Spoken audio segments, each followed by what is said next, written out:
ॐ त्र्यम्बकं यजामहे सुगन्धिं पुष्टिवर्धनम् उर्वारुकमिव बन्धनान् मृत्युर्मुक्षेमामृतात्। जीवन का अंतिम सत्य हम मृत्यु को मानते हैं, लेकिन अब जिस समय हम जीवन को लेकर के आते हैं तो हमारी यही हमारे अपने लोगों की कामना होती है कि हम पूरे जीवन स्वस्थ और सुखी रहें। जब प्रभु ने प्रकृति को बनाया था और अनंत कोटि जीवों का धरती पे जन्म दिया था, तो उसमें अनंत कोटि जीवों के बीच में एक प्राणी मनुष्य भी था। अब सारे जीव प्रकृति के साथ मिलकर रहते थे, उसमें मनुष्य भी रहता था, लेकिन पूरे प्रकृति तत्व में मनुष्य का शरीर सबसे ज्यादा कमजोर था। उसके अंदर न तो उड़ने की शक्ति थी, न उसके बड़े बाल थे, न तैरने की शक्ति थी, न वो बहुत ज्यादा स्पीड में दौड़ सकता था, न पेड़ पे चढ़ सकता था। अतः क्या हुआ कि सारे पशुओं का वो निवाला बनने लग गया। फिर मनुष्य प्रजाति ने अपने दिमाग का कुशलता से यूज करना शुरू कर दिया, और उसके बाद क्या हुआ कि उसने उड़ने की शक्ति के तौर पे वाहन हवाई जहाज वगैरह, नीचे जो चलना है तो वो कार के रूप में विकसित हो गया। इस तरीके से उसने तैरने की हर चीज की, उसके ऊपर बाल नहीं थे तो उसने वस्त्र के रूप में डेवलप कर लिया, लेकिन इसकी मस्ती की उपलब्धि ही उसके लिए बर्बादी का सबसे बड़ा सबब बन गया। क्योंकि जैसे जैसे हमारा मानसिक विकास होता गया, हम प्रकृति से दूर होते चले गए, और प्रकृति से दूर होने की वजह से हम अनेक रोगों से ग्रसित हो गए, जो कि पशु या अन्य जीवों को वो उतना नहीं हो पाया जितना कि मनुष्य को हुआ। फिर सबसे प्रथम चिकित्सा थेरेपी आई आयुर्वेद। आयुर्वेद मनुष्य के लिए वरदान के रूप में था। हम अगर माइथोलॉजिकल पॉइंट से बात करें तो 84 लाख योनियां होती हैं, उसमें भ्रमित करके आदमी अपने देवतुल्य ईश्वर को प्राप्त करता है। हम अपने अनेकों कोटि जन्मों के पाप को शमन करने के लिए, पर पीड़ा का हरण करने के लिए अपना सेवा देते हैं। उसमें पादप भी एक प्राणी के रूप में होते हैं। आप हमेशा एक बात ध्यान दीजिएगा, यहाँ पे इतने बुद्धिजीवी लोगों ने बोला, उनके आगे तो मैं कुछ भी नहीं हूँ, फिर भी मेरा विषय एकदम नया है। और अगर पादप कोई बात करें तो पादप हमारे, अगर आपको कुष्ठ रोग है, आप हमेशा वॉच करिएगा कि जहाँ पे कुष्ठ रोगी होगा वहाँ नीम का पेड़ जरूर होगा। जहाँ पे टीबी का रोगी होगा उससे संबंधित प्लांट स्वतः ही पैदा होंगे, क्योंकि ये जो प्लांट होते हैं देव प्रदत्त चीज होता है, न कि केमिकल रिएक्शन की चीज होता है। वो प्रभु हमारे दुखों को देकर वो औषधियों को हमें समर्पित करता है। बस हमें वो ज्ञान की जरूरत है कि हमें वो किस रूप में यूज करके वो करना है। रही बात, हम उत्तराखंड में बात करते हैं। उत्तराखंड पूरा वैभव है, आयुर्वेद का वैभव है। जब लक्ष्मण जी को प्राणघात हुआ तो फिर वहां से उनको उड़ते हुए कहाँ पे आना पड़ा? उत्तराखंड में। संजीवनी कहाँ प्राप्त हुई? उत्तराखंड में। और संजीवनी के साथ भी 6 तरह की वनस्पतियां थी, जिसमें ये कैपेसिटी थी कि शरीर की चिथड़े हो जाए, ये हो जाए, तो भी वो सारे के सारे तत्वों को मिलाकर हमारे शरीर की नव निर्मित कर देंगे। अभी आपको एक अमेजिंग सी बात, आप मैथोलॉजी पे सोचते होंगे कि ये अलग विषय है और नहीं नॉर्मली समझ में आता है, लेकिन एक विषय आपको बताती हूँ। हमारे डायरेक्टर पतंजलि के आयम अग्रवाल, उनके बेटी के सन थे जिनका लीवर फेल हो गया। 8 महीने वो आदमी, बच्चा 22 साल का, उसके फैमिली में पहले 6 केस ऐसे थे जिसमें लीवर फेल की वजह से मृत्यु हो चुकी थी।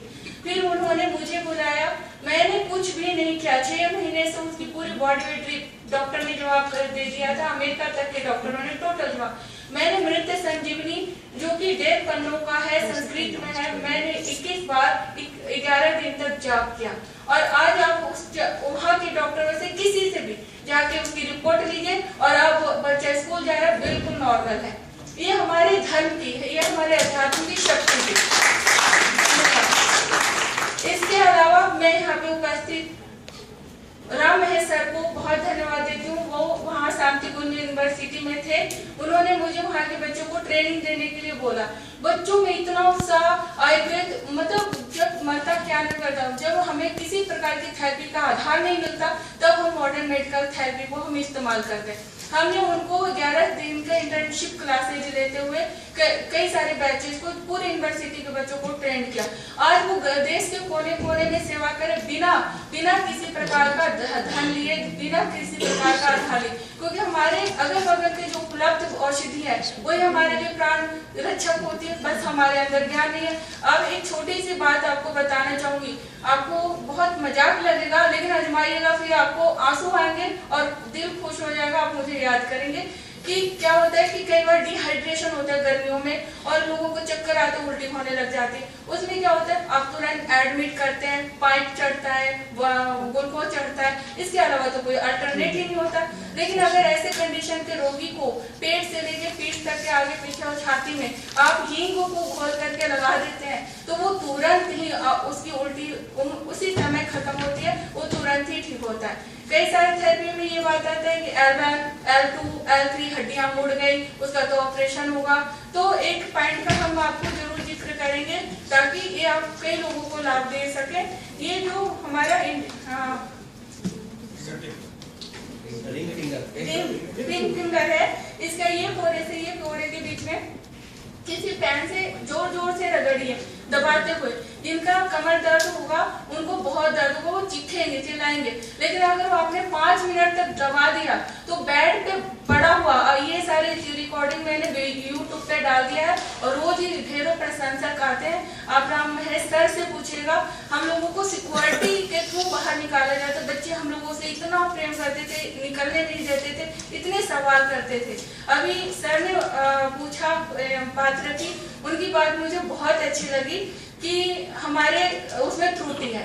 त्रुटियों को हम इसलिए नहीं देखते हैं कि हम उसकी निंदा कर रहे हैं, हम त्रुटियों को इसलिए देखते हैं कि हमें उससे मुक्ति चाहिए। ये हमारा आयुर्वेद सर्वोपरि है, अभी इसमें उसको सर्वोपरि रूप में स्थापित करना है। इसलिए एक बार फिर हम लोगों ने आवलखेड़ा गुरु श्री राम शर्मा जी के कार्यक्रम में गए थे, वहाँ पे किसानों को सब जड़ी बूटियों के बारे में परिचय कराने के लिए प्रणव पांड्या सर ने, आदरणीय डॉक्टर साहब ने हमें कहा। हम लोगों ने वहां जाके पूरे गांव को जागृत किया, बताया कि आंवला जब तक पुष्ट नहीं होता, पीला नहीं होता, वो उपयोग के लायक नहीं होता।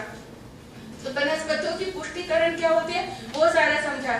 फिर हमने प्रणव पांड्या सर को एक प्रपोजल दिया कि आप गांव का नाम रख दीजिए, आंवला ग्राम, एलोवेरा ग्राम, गिलोय ग्राम। इस प्रकार से वहाँ के लोगों को गुमनाम रहने की जरूरत नहीं पड़ेगी। बड़ी बड़ी कंपनियों को पता होगा कि हमें आंवला कहाँ मिलेगा, हमें ये कहाँ मिलेगा, हमें किसान समृद्ध होगा, उसको कुशल बनाइए, उसे साक्षर बनाइए, वनस्पतियों के मामले में उसके उम्दा नॉलेज को डेवलप करिए।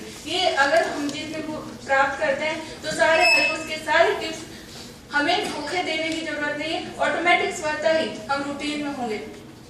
देश विश्वगुरु था योग में, आयुर्वेद में, इन सब में। 200 साल 300 साल पहले जो मॉडर्न थेरेपी आई है उसने हमारी सारी किताबों को जला दिया। उसके बाद हमें डिपेंड कर दिया कि हम उनके ऊपर निर्भर हो जाए। वो निर्भरता को हमें खत्म करना होगा। अब हम पहले की जो मैथोलॉजी में अपनी दवाइयां बनाते थे उसमें सूर्य ताप होता था, जितने मरीज होते थे उतने मरीज के अकॉर्डिंग दवाई बनाई जाती थी, उसमें पौधों का क्षरण नहीं होता था। आज मैं पतंजलि में भी काम करती हूँ, कई सारे जगहों पे मेरा संपर्क रहता है, मैं देखती हूँ कि बल्क में दवाइयाँ बन गई मशीनों के थ्रू और फिर वो यूज नहीं हुआ, बिका नहीं, एक्सपायर हो गया, उसको डैमेज कर दिया। तो वो चीज को भी देखना पड़ेगा। दूसरी बात है कि जब हम मॉडर्न थेरेपी में इसको बनाते हैं तो बहुत सारी चीजों को नाश होता है। हाई स्पीड की करंट हॉटिंग होती है, ड्रायर में जाता है, इस प्रकार से उसकी बहुत सारे तत्व जो मैं समझती हूँ कि 20% तत्व तो जल ही जाते होंगे। उसके अलावा मतलब इस तरीके के संरक्षण करते हुए अगर हम काम करें और इसका एक आधारभूत बात करें तो एक चीज हम आयुष डिपार्टमेंट को जरूर बताना चाहते हैं कि हमारे जो बॉटल होती हैं उसमें हम टैबलेट को भरते हैं।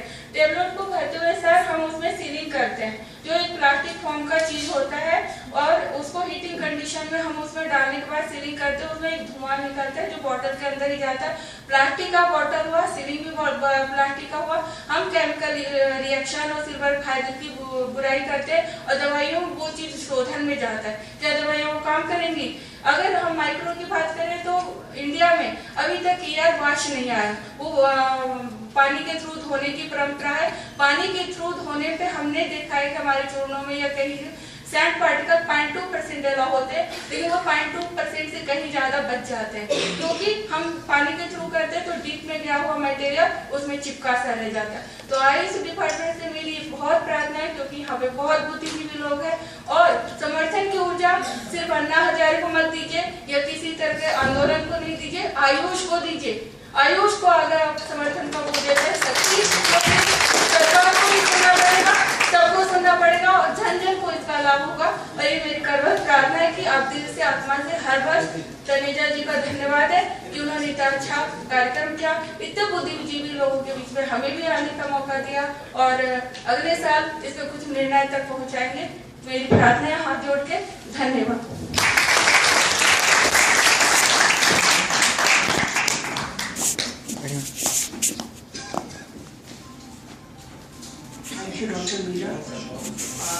डॉक्टर मीरा की बहुत भावनाएं और संवेदनाएं